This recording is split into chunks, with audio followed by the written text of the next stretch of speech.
শহরে carbon monoxide যুক্ত বাতাসে ফুসফুসের অবস্থা যখন দফারফা, তখন জখম হয়ে যাওয়া ফুসফুসকে ঠিক করার জন্যই আমাদের মাঝে মাঝে প্রকৃতির কাছে ঘুরতে যাওয়া। আজ প্রকৃতির কাছে চলে এসেছি টাঙ্গাইলের বনাঞ্চলে গড়ে ওঠা সুপরিচিত সিগাল রিসোর্ট অ্যান্ড স্পা ভিলেজে। এই seagull resort and spa village প্রকৃতিকে সমুন্নত রেখেই প্রকৃতির মাঝেই গড়ে উঠেছে। এদের রুমগুলোতে আভিজাত্যের ছোঁয়া আছে এবং রুম ফিটিংসের মান যথেষ্ট ভালো। রুমগুলিতে মানুষের প্রয়োজন মতো যেসব কিছুর দরকার মোটামুটি সব কিছুই দেয়া ছিল। ঢাকা থেকে সিগাল রিসোর্ট অ্যান্ড স্পা ভিলেজে যেতে মোটামুটি 2 ঘন্টার মতো সময় লাগে, আর বগুড়া থেকে যেতে মোটামুটি 4 ঘন্টার মতো সময় লাগে। আমরা বগুড়া থেকেই যাত্রা শুরু করেছিলাম। এদের রুমের বারান্দা থেকে গাছপালার মনোরম সৌন্দর্য উপভোগ করা যায়। গাছপালায় পরিপূর্ণ রিসোর্টটিতে ফ্রেশ অক্সিজেন পাওয়া যায়, বাতাসটা অনেক হালকা মনে হয়, বেশ ভালো লাগে। বারান্দা থেকে যতদূর চোখ যায় শুধু গাছ, সবুজ আর সবুজ। বৈশাখের দিন ছিল, তাই প্রেমিকার হাতে ফুল গুজে দিতে একদমই ভুল করিনি। কক্সবাজারে সিগাল হোটেলের মালিকানাধীন এই রিসোর্টটির অবস্থান টাঙ্গাইলের সখীপুরে। টাঙ্গাইলের সখীপুরের তক্তচালা গ্রামে এই সিগাল রিসোর্টটি অবস্থিত। 4 তলা বিশিষ্ট টাওয়ার বিল্ডিং শ্যামলিমার সামনে আমরা দাঁড়িয়ে আছি, যার চারপাশে গাছপালায় বেষ্টিত।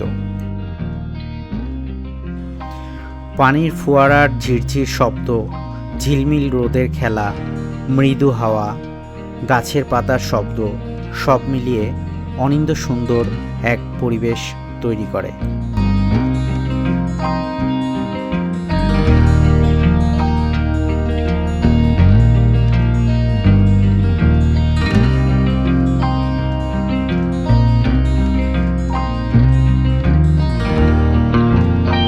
শ্যামলিমা বিল্ডিংয়ের ঠিক সামনেই ফোয়ারা, এবং ফোয়ারার সামনে দিয়েই এই রাস্তাটি ধরে যেতে হয় এদের গলফ ক্লাবের দিকে।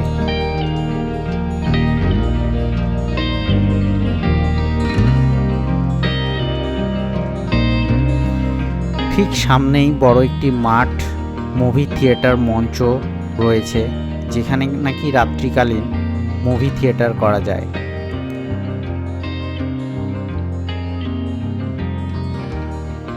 এখানে গাছপালা এবং প্রকৃতির মাঝে বসে নিজেকে উজ্জীবিত করার একটি বড় সুবিধা রয়েছে।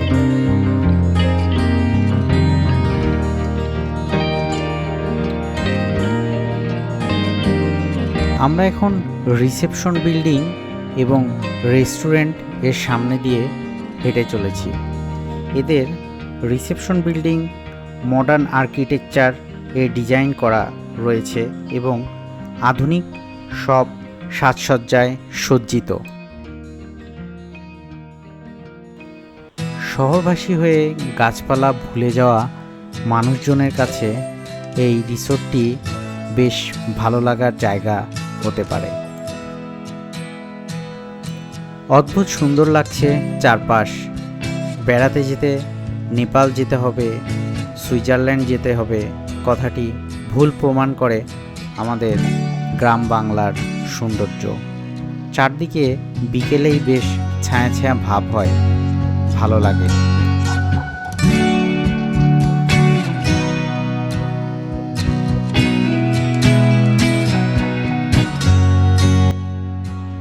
চারপাশে গজারি গাছ, শাল গাছ, এগুলো সমুন্নতভাবে দাঁড়িয়ে রেখে যেন মানুষকে স্বাগত জানায়।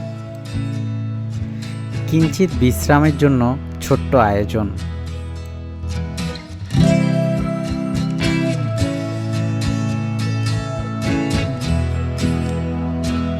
রিসোর্টের মূল আকর্ষণ কটেজের সাথে সংযুক্ত এই প্রাইভেট সুইমিং পুলটি।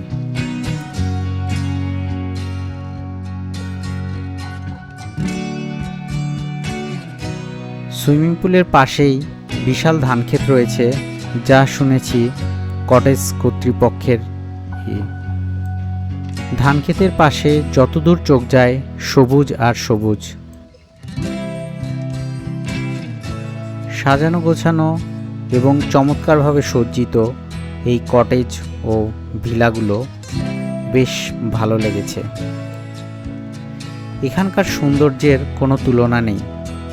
ফ্রেশ বাতাস, অক্সিজেন ভর্তি বাতাস, না আসলে হয়তো বোকামি হতো।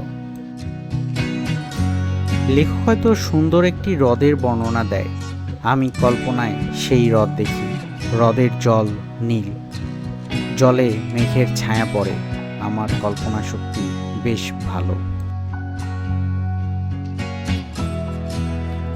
অল্প কিছু দিনের জন্য আমাদের আয়ু, এই অল্প কিছু দিনের জন্য আমাদের কত আয়োজন, ডিগ্রি, চাকরি, প্রমোশন, টাকা পয়সা, বাড়িঘর, এর কোনো মানে হয় যদি এরকম একটি সৌন্দর্যমণ্ডিত জায়গায় কিছুটা সময় না কাটাই। কিছু গোলপাতা গাছ দেখতে দেখতে আমরা হেঁটে চলেছি সামনের দিকে। হাতের ঠিক বাম পাশেই নতুন একটি সুইমিং পুলের কাজ চলতেছে, যেটা আন্ডার কনস্ট্রাকশন রয়েছে। রাত্রিকালীন সময় আমরা শ্যামলিমার সামনে দাঁড়িয়ে আছি এবং জাকুজিতে যাওয়ার প্রস্তুতি নিচ্ছি।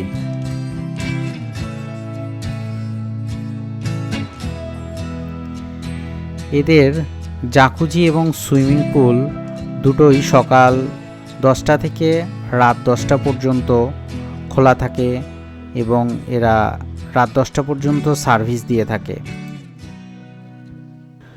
এদের জাকুজি এবং সুইমিং পুলটি সারা রিসোর্ট বা ভাওয়াল রিসোর্টের মতো খুব বেশি বড় না হলেও বেশ পরিপাটি, সিমসাম এবং রাত্রিবেলা আলো আঁধারির খেলা হয়, একটা সুন্দর পরিবেশ তৈরি করে আর কি।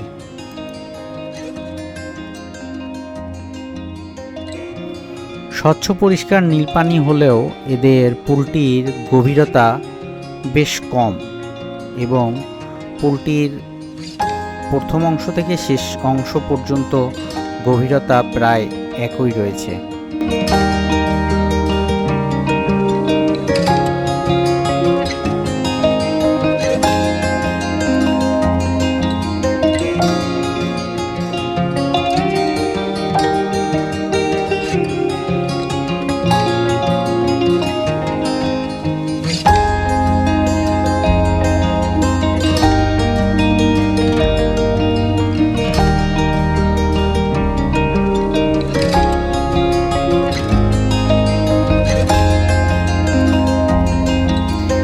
এদের খাবারের মান যথেষ্ট ভালো, বাট অন্যান্য রিসোর্ট থেকে একটু প্রাইসি মনে হয়েছে এবং এদের কমপ্লিমেন্টারি ব্রেকফাস্টের ব্যবস্থা রয়েছে।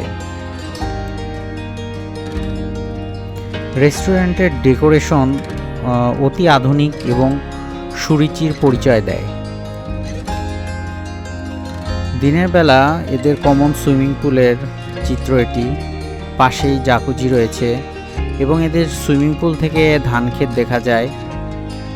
সারা রিসোর্ট বা ভাওয়াল রিসোর্টের মতো সুইমিং পুলটি বেশ বড় না হলেও পরিষ্কার এবং ছিমছাম ছিল, যা বেশ ভালো। এবং এদের পাশেই একটি নতুন সুইমিং পুলের কাজ চলতেছে। রিসেপশন বিল্ডিংয়ের পাশেই এটা হচ্ছে আমগাছতলা। আমগাছতলায় বসে প্রকৃতির সান্নিধ্য বেশ ভালোভাবেই এনজয় করা যায় এবং আমরা অনেকক্ষণ সময় এখানে কাটিয়েছি, বেশ ভালো লেগেছে।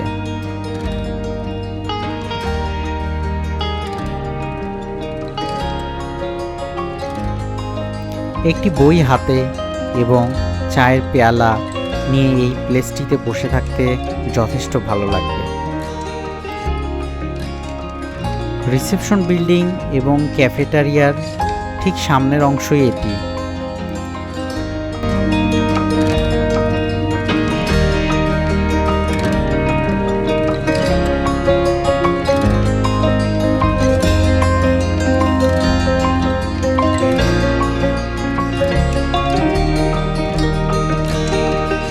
সন্ধ্যার পর রিসোর্টটি আলো আঁধারির মায়াবী এক জগতে পরিণত হয়।